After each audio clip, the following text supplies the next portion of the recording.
Случајот со актуелната председателка на антикорупцијската комисија Татјана Димитровска, која се најде меѓу осомничените во предметот адитив, ја разгневи јавноста и експертската фела, која посочува дека на овој начин првата антикорупционерка наместо борба со корупцијата фрли дамка врз работата на комисијата. Телевизија 24 се обиде да добие одговор дали Димитровска ќе поднесе оставка, но Димитровска остана недостапна. Го добивте? Мејли. Ве молиме, оставете порака по звучниот сигнал. Министерот за дигитална трансформација Стефан Андоновски смета дека додека не заврши постапката за случајот во која Димитровска е осомничена, би било непримерено да продолжи да ја врши функцијата председателка на ДКСК.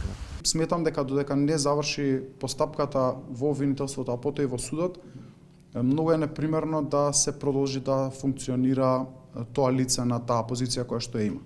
Поранешниот антикорупционер Владимир Георгиев вели дека на овој начин се деградира целата комисија, особено ако се докаже дека председателката на комисијата наместо да покаже борба со корупција, го довела телото во ситуација на продуцирање корупција и недоверба кај граѓаните во институција за која претходниот состав вложи сериозни напори за стекнување на довербата кај граѓаните. Со овој случај, како и претходните два случаи со високо позициониран судија јавен обвинител што земале подкуп, укажуваат, би рекол, и на една морална депресија кај службените лица.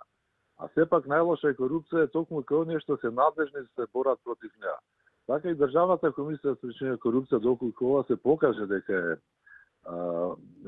навистина точно, навистина ќе го изгуби својот легитимитет, би рекол, и рейтинг, и она позиција што имаше како тело што се бори против корупција, и навистина ќе биде сега тешко да повторно се врати на оние патеки што и претходно беа поставени. Знаете, многу е тешко да се добие углед и имидж во јавноста, меѓутоа уште полесно би рекол е да се изгуби тоа. Димитровска е една од осомничените во проширената истрага на обвинителството за Димитровска е една од осомничените во проширената истрага на обвинителството за организиран криминал и корупција за случајот адитив. Осомничена е дека преку апликации за пораки му оддавала службени тајни на друг осомничен во случајот.